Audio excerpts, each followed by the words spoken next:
وتلك الأمثال نضربها للناس وما يعقلها إلا العالمون. بسم الله الرحمن الرحيم.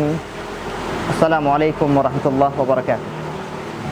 الحمد لله والشكر لله ولا حول ولا قوة إلا بالله والصلاة والسلام على رسول الله محمد بن عبد الله وعلى آله وأصحابه ومن والاه. يا أيها الذين آمنوا اتقوا الله حق تقاته ولا تموتن إلا وأنتم مسلمون. أما بعد. Ma'asyiral muslimin wal muslimat rahimani rahimakumullah dimanapun Anda berada. Alhamdulillah, kita bersyukur kepada Allah Subhanahu wa taala yang dengan limpahan karunia dan rahmatnya sehingga kita masih diberikan kehidupan oleh Allah Subhanahu wa taala sampai hari ini, sampai detik ini pula, untuk senantiasa taat dan beribadah hanya kepada Allah Subhanahu wa taala. Kaum muslimin rahimani rahimakumullah. Hari ini kita sudah berada di bulan Ramadan dan sebentar lagi kita akan masuk satu event, satu momen yang sangat penting, yaitu kebahagiaan seluruh kaum muslimin wal muslimat dimanapun mereka berada, yaitu merayakan hari besar kaum muslimin, Idul Fitr. Setelah adanya aktivitas ibadah siyam wal qiyam di bulan Ramadan tahun 1442 Hijriah ini, maka sebentar lagi insyaallah seluruh kaum muslimin dimanapun mereka berada bersiap-siap akan menghadapi satu hari besar, peringatan Hari Raya Idul Fitri 1442 Hijriah. Nah, ketika momen ini datang, hari itu datang kepada setiap kaum muslimin, maka sudah selayaknya, sudah sepantasnya bagi seorang muslim untuk tahu dan paham, mengerti apa sih yang hendaknya dia lakukan ketika hari itu datang. Maka para ulama kita seperti Syekh Abu Malik Kamal hafidhallahu ta'ala dalam kitab beliau Sahih Fiqh Sunnah, beliau coba memberikan penjelasan tentang adab-adab seorang muslim ketika ia berhari raya, ketika sudah masuk Idul Fitr. Adab yang pertama, sebelum ia melaksanakan aktivitas ibadah salat Idul Fitr, sudah selayaknya ia berhias diri, memperbagus dan memperindah dirinya dengan cara melakukan aktivitas mandi, al-ghusl. Di mana mandi ini ditemukan satu riwayat dari seorang sahabat Rasul sallallahu alaihi wasallam dari murid beliau Nafi', bahwasanya Abdullah ibnu Umar radhiyallahu anhuma wa ardahuma, beliau ketika datang hari besar yaitu Idul Fitri ataupun Idul Adha, yang beliau lakukan pertama kali adalah sebelum berangkat menuju musalla adalah mandi. Kana Ibnu Umar radhiyallahu anhuma qabla an yaghduwa ila al-musalla an yaghtasil. Sebelum berangkat menuju musalla ataupun berhari raya dengan melaksanakan ibadah salat Idul Fitri, maka beliau terlebih dahulu biasanya mandi.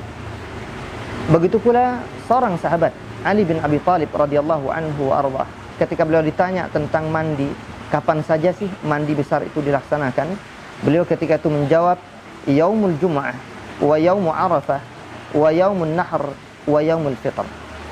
Hendaknya seorang muslim itu dia melakukan mandi besarnya ketika hari Jumat tiba dan hari Arafah pada tanggal 9 Dzulhijjah.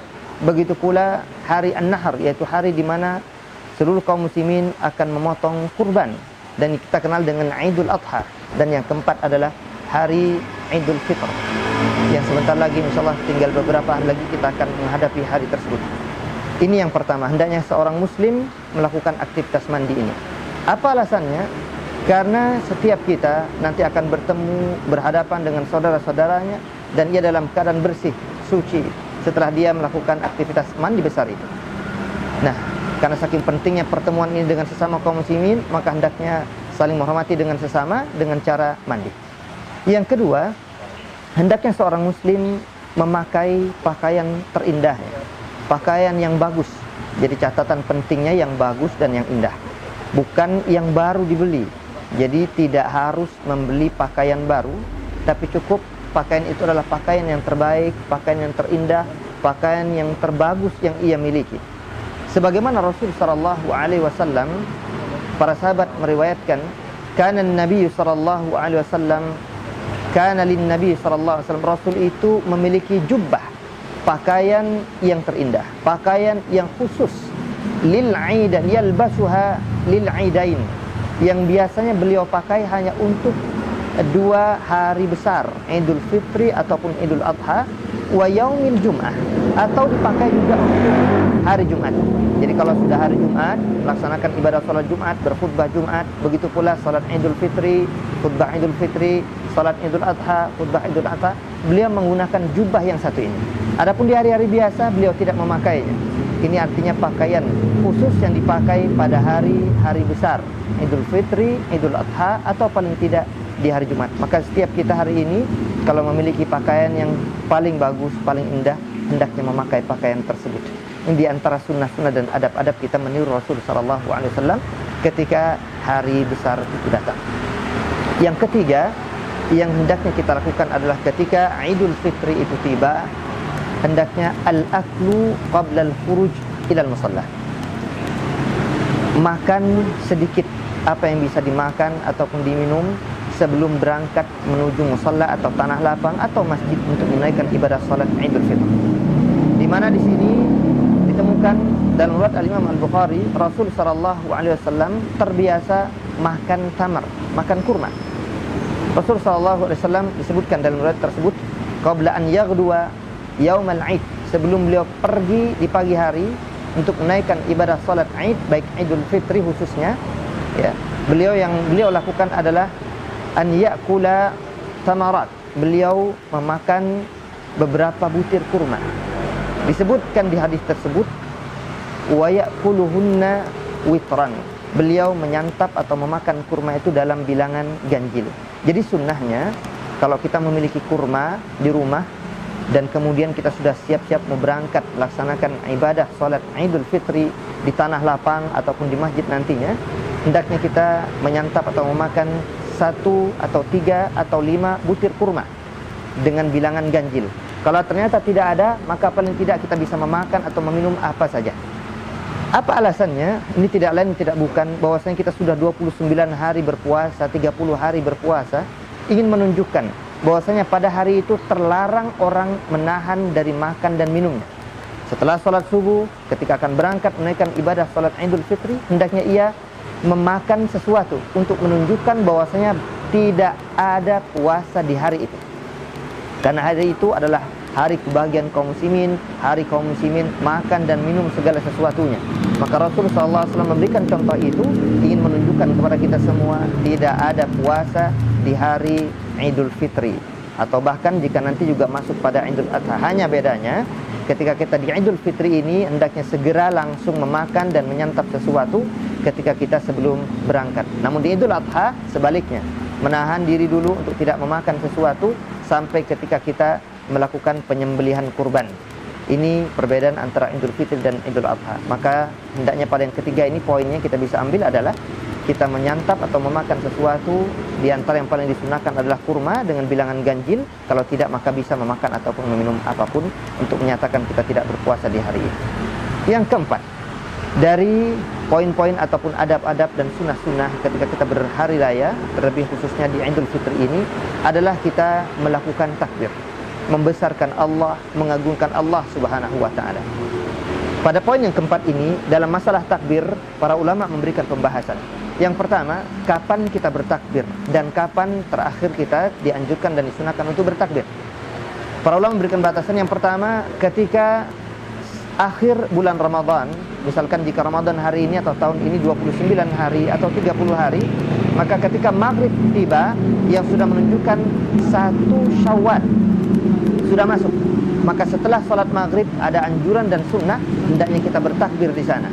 Nah, adapun akhirnya adalah ketika imam datang dan sampai ke tanah lapang tersebut atau ke masjid tersebut dan kemudian melaksanakan aktivitas ibadah sholat Idul Fitri dan beliau kemudian mengimaminya. Ini batas akhir ketika seorang disunahkan dan dianjurkan untuk bertakbir pada waktu sholat atau pada waktu pelaksanaan Idul Fitri, hari raya Idul Fitri. Nah, masalah lafaz, para ulama tegaskan ada beberapa riwayat athar dari sebagian para sahabat. Misalkan dari sahabat Abdullah ibn Mas'ud radhiyallahu anhu wa arda, ketika beliau mengungkapkan takbir pada pelaksanaan salat Idul Fitr atau pada hari raya Idul Fitr, beliau ungkapkan dengan lafaz berikut: Allahu Akbar, Allahu Akbar, la ilaha illallah, wallahu akbar, Allahu Akbar, walillahil hamd. Pada kalimat atau lafaz yang pertama ini hanya tersebut dua kata Allahu Akbar, Allahu Akbar. Tapi dalam riwayat yang lain, Al-Imam Ibnu Syaibah turunkan riwayat juga dari sahabat Abdullah Ibnu Mas'ud radhiyallahu anhu juga, beliau tambah lafaz ini menjadi tiga, sebagaimana beredar di tengah-tengah kaum muslimin dengan ungkapan Allahu Akbar, Allahu Akbar, Allahu Akbar, tiga kali. Dan ini diperkenankan dan diperbolehkan, sehingga tidak perlu diperbincangkan dan diperdebatkan apakah hanya dua atau tiga. Dua-duanya boleh, baik dua lafaz kalimat takbir tadi ataupun tiga lafaz yang terucap, dan itu semuanya warid sampai kepada sahabat Abdullah Ibnu Mas'ud radhiyallahu anhu wa ardah. Jadi ini contoh yang pertama yang bisa kita lakukan adalah dengan lafaz yang datang dan warid dari sahabat Abdullah Ibnu Mas'ud radhiyallahu anhu. Yang kedua, datang dari seorang sahabat Abdullah Ibnu Abbas radhiyallahu anhuma dengan lafaz Allahu Akbar, Allahu Akbar, Allahu Akbar, walillahil hamd, Allahu Akbar wa ajal, Allahu Akbar ala ma hadana. Ini juga bisa. Jadi kalau kita ingin mengungkapkan atau mengucapkan kalimat takbir ini, hendaknya kita baca dengan lafaz dari Abdullah Ibnu Abbas radhiyallahu anhu ini, atau boleh memilih dengan lafaz yang paling ringan dan paling pendek, yaitu dari sahabat Salman Al-Farisi radhiyallahu anhu arda, di mana lafaznya sangat ringkas sekali. Dan saya kira sebagian kaum muslimin bahkan tidak perlu menghafal pun sudah sering juga mendengar kalimat ini, Allahu Akbar, Allahu Akbar, Allahu Akbar kabira. Cukup, itu terus diulang-ulang. Allahu Akbar, Allahu Akbar, Allahu Akbar kabira. Diulang lagi. Ini cara terbaik. Kemudian apakah melafadzkan takbir ini harus disamarkan atau dinyaringkan? Tentu riwayat yang sampai kepada kita bahwasanya Rasul sallallahu alaihi wasallam, para sahabat melihat bagaimana Rasul sallallahu alaihi wasallam mengucapkan kalimat takbir ini, maka ditemukanlah satu riwayat bahwasanya disebutkan kana Nabi sallallahu alaihi wasallam yakhruju fil idain. Rasul itu keluar ketika pelaksanaan salat Idul Fitri ataupun salat Idul Adha bersama sebagian keluarga dan sahabatnya. Di antara keluarganya disebutkan dalam riwayat ini ada 10 sahabat Rasul sallallahu alaihi wasallam, ma'al Fadl ibn Abbas, ma' Abdullah bin Abbas, wal Abbas, wa Ali, wa Ja'far, wal Hasan, wal Husain, wa Usama bin Zaid dan Zaid bin Harithah, serta Aiman ibnu Ummi Aiman radhiyallahu anhum jami'an. Yang beliau lakukan bersama para sahabat ini, bersama keluarganya ini, keluar dari rumah, kemudian menuju tanah lapang untuk melaksanakan salat Idul Fitri ataupun salat Idul Adha, rafi'an sautahu, mengangkat dan menyaringkan atau mengeraskan suaranya dengan tahlil dan takbir. Tahlil la ilaha illallah, takbir Allahu Akbar. Maka ucapan ini bisa secara umum karena memang lafaz yang langsung dari Rasul sallallahu alaihi wasallam tidak ditemukan. Sekali lagi, lafaz yang warid langsung dari Rasul sallallahu alaihi wasallam tidak ditemukan. Adapun lafaz yang beredar tengah-tengah kita kaum muslimin hari ini itu dari athar para sahabat Rasul sallallahu alaihi wasallam. Maka Imam As-San'ani mengatakan keumuman silahkan menggunakan lafaz takbir yang mana saja. Hanya saja yang lebih ditekankan adalah athar, pandangan dari para sahabat atau lafaz yang datang dari para sahabat ini lebih dikedepankan dan diutamakan daripada lafaz-lafaz takbir yang beredar di tengah-tengah masyarakat yang dibuat oleh ustadz si fulan, oleh ulama si fulan atau oleh kiai si fulan. Maka athar dari para sahabat ini lebih dikedepankan sebagaimana yang tadi yang sudah saya sampaikan. Jadi hendaknya kita nyaringkan dan kita keraskan.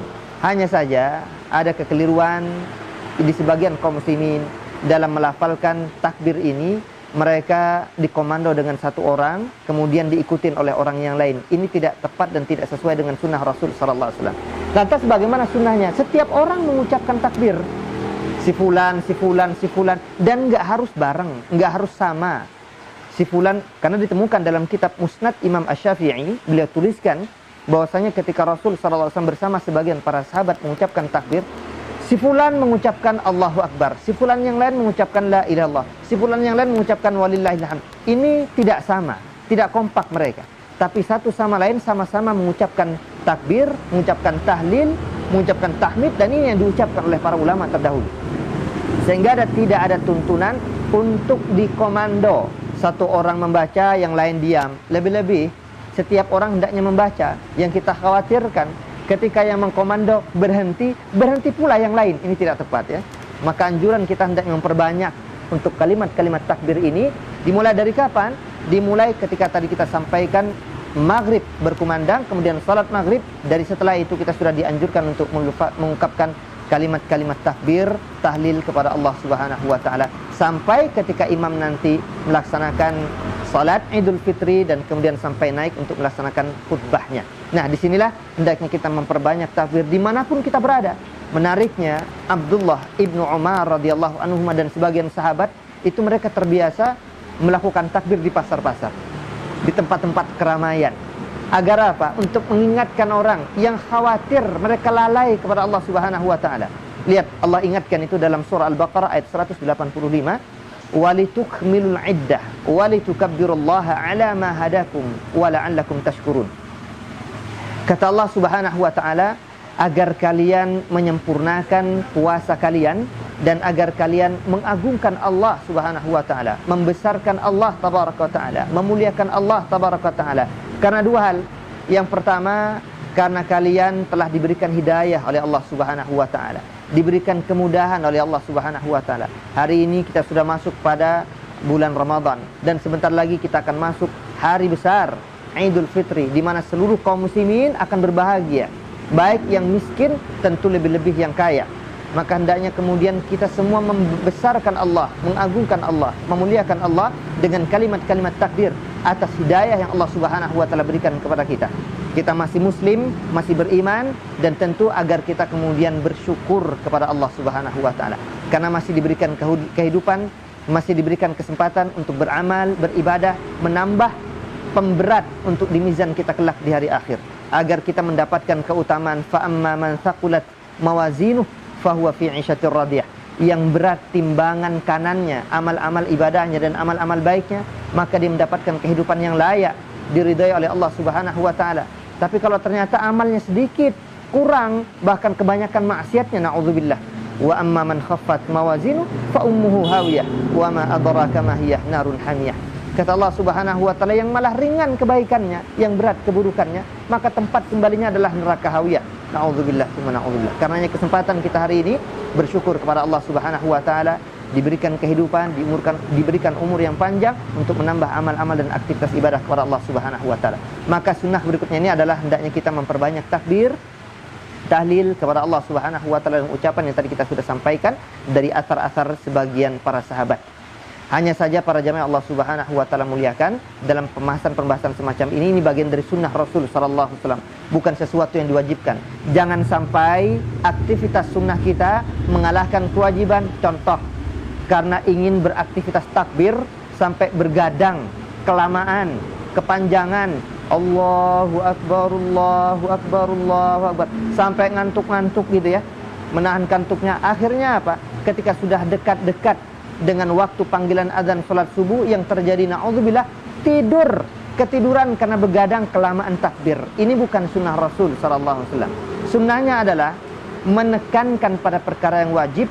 Tentu juga dalam perkara-perkara sunnah diusahakan, tapi jangan sampai kemudian perkara sunnah ini mengalahkan perkara yang wajib, sehingga ketika datang panggilan azan subuh matanya masih terlalu ngantuk misalkan, sehingga tidak mendengar panggilan azan, atau terdengar panggilan azan karena masih mengantuk bergadang seharian bertakbir ini, yang cuma dikategorikan sebagai perkara sunnah ya, maka ini pun jangan sampai terjadi pada kita kaum muslimin, lebih-lebih anak-anak muda.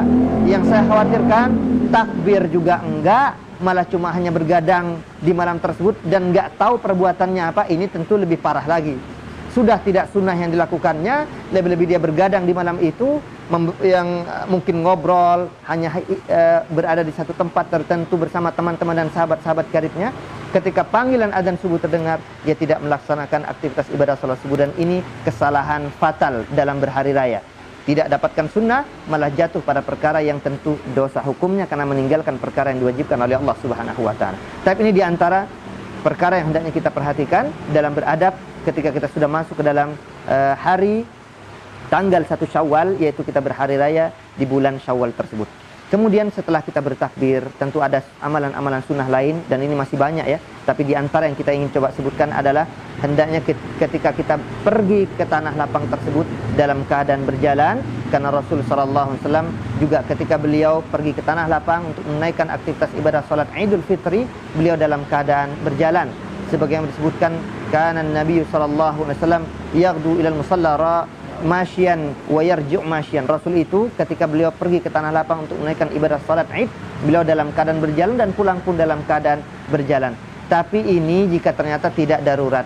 Kalau ada kondisi yang darurat semacam sebagian ustadz misalkan yang mungkin diminta untuk menjadi imam dan khatib salat Id jauh tempatnya sehingga tetap tidak masalah dan tidak apa-apa, kemudian dia menggunakan kendaraan. Kemudian ada anjuran dan sunnah hendaknya kalau kita melewati satu tempat, mencari tempat jalan yang lain ya. Ketika kita menuju satu tempat kita akan melaksanakan ibadah salat Id, ketika kita melewati jalan yang kanan, dianjurkan dan disunahkan kita mencari jalan yang lain melalui jalan yang kiri, atau melalui satu jalan nanti mencari jalan yang kedua. Begitulah yang dilakukan Rasul sallallahu alaihi wasallam. Apa sih hikmahnya? Ini menunjukkan bahwasanya izzah kaum muslimin, banyaknya kaum muslimin ya, ramainya kaum muslimin menghadiri aktivitas ibadah salat Id ini. Ini menunjukkan izzah, kekuatan dan hibah, kewibawaan kaum muslimin di mata orang-orang non-muslim. Hendaknya kita coba terapkan ini. Nah, para jamaah Allah Subhanahu wa taala muliakan, di antara hikmah yang kedua juga hendaknya ketika seorang melalui jalan satu pulang menggunakan jalan yang lain adalah agar tanah-tanah yang dilalui, bumi-bumi yang dilalui ini menjadi saksi untuk seorang muslim dalam aktivitas ibadahnya kepada Allah Subhanahu wa taala. Di mana dalam riwayat Al-Imam At-Tirmidzi, meskipun ada riwayat mengatakan ini hadisnya dhaif, tapi sebagian para ulama di antaranya Syekh Salim Al-Hilali hafizallahu taala, beliau sebutkan dalam kitabnya Bahjatun Nadhirin bahwasanya hadis itu terangkat dan bisa dipakai dan digunakan dalam satu fadilah keutamaan, yaitu ketika Rasul sallallahu alaihi wasallam, kata Abu Hurairah radhiyallahu anhu, qara'a, membaca satu ayat Al-Qur'an Karim, yauma idzin tuhadditsu akhbaraha, di hari itu di mana Allah Subhanahu wa taala goncang ya. Allah Subhanahu wa taala gempakan bumi ini, bergoyang bumi ini, dan kemudian mengeluarkan segala isi dan perutnya. Nah, di hari itu bumi akan memberikan informasi. Maka Rasul bertanya kepada sebagian sahabat, qala atadruna ma akhbaruha, tahukah kalian apa sih informasi yang diinformasikan oleh bumi itu kepada Allah Subhanahu wa taala? Para sahabat tentu tidak tahu, kan itu bicara perkara gaib yang akan datang, mereka tidak mengerti. Maka mereka mengatakan Allah wa rasuluhu a'lam, hanya Allah dan Rasulnya yang tahu. Maka Rasul SAW mengatakan, fa inna akhbaraha, bahwasanya informasi tersebut adalah an tashhada ala abdin aw amatin bima amila ala dhahriha, bahwasanya bumi hari itu menjadi saksi untuk setiap hamba laki-laki dan hamba wanita atas apa saja yang mereka perbuat di atas punggung bumi. Nah, di atas dataran bumi ini apa sih yang dilakukan. Maka ketika berjalan untuk melaksanakan ibadah sholat nanti melalui yang sana, semuanya akan menjadi saksi bahwa pernah melakukan aktivitas tersebut. Maka kita dianjurkan untuk cari jalan yang lain agar kemudian kelak di hari akhir menjadi saksi untuk kita yang sedang beribadah kepada Allah Subhanahu wa taala. Itu diantara sunnah-sunnah kita ketika sudah akan berhari raya melaksanakan ibadah sholat Idul Fitri dan mendengarkan khutbah Idul Fitri. Para jamaah Allah Subhanahu wa taala muliakan dimanapun antum berada. Nah, di antara adab-adab yang lain yang juga kita dianjurkan adalah hendaknya kita kemudian bertahniah, mengucapkan selamat berhari raya. Syekhul Islam Ibn Taimiyah rahimahullah ta'ala mengatakan tidak ada lafaz secara khusus atau boleh dianjurkan menggunakan lafaz-lafaz lain sebagaimana yang dilakukan oleh sebagian sahabat di masa mereka dengan ucapan taqabbalallahu minna wa minka, atau boleh menggunakan lafaz-lafaz lain yang kemudian beredar di tengah-tengah kaum muslimin seperti ucapan atau kalimat minal aidin wal faizin, diperkenankan dan diperbolehkan selamat berhari raya, Idul Fitri dan seterusnya. Itu semua kalimat-kalimat tahniah, memberikan kebahagiaan kepada kaum muslimin yang lain dengan ucapan-ucapan selamat, karena itu adalah hari raya kaum muslimin. Memang di para sahabat terdahulu ditemukan athar idzal taqau ba'duhum yaqulu ba'duhum li ba'din, ketika para sahabat bertemu dengan sahabat yang lain di hari raya, maka mereka biasanya akan saling mengucapkan kalimat taqabbalallahu minna wa mink. Semoga Allah Subhanahu wa taala menerima amal ibadah saya, amal ibadah kami dan ibadah kalian. Semoga Allah Subhanahu wa taala menerima seluruh amal ibadah, baik yang sunnah lebih-lebih yang wajibah. Maka begitulah yang hendaknya kita lakukan juga sama kaum muslimin ketika kita diucapkan selamat hari raya kepada kita, maka kita juga mengucapkan selamat hari kepada kaum muslimin. Nah, para jamaah Allah Subhanahu wa taala muliakan, itulah di antara adab-adab hendaknya kita lalui dan kita lakukan agar kita semua mendapatkan kesempurnaan dalam semua aktivitas ibadah kita kepada Allah Subhanahu wa taala. Akhirul kalam, semoga Allah Subhanahu wa taala menerima seluruh amal ibadah kita, dari yang sunnah sampai yang wajibah, siam kita, qiyam kita, ibadah-ibadah tilawah kita dan yang lainnya, dan semoga kita semua diwafatkan dalam keadaan husnul khatimah. Semoga Allah Subhanahu wa taala memberikan hidayah kepada kita dan kita diberikan keistiqomahan untuk senantiasa menetapi jalan istiqamah imanan dan ketakwaan hanya kepada Allah Subhanahu wa taala. Amin ya rabbal alamin. Subhanakallahumma wa bihamdika asyhadu an la ilaha illa anta astaghfiruka wa atubu ilaik. Assalamualaikum warahmatullahi wabarakatuh.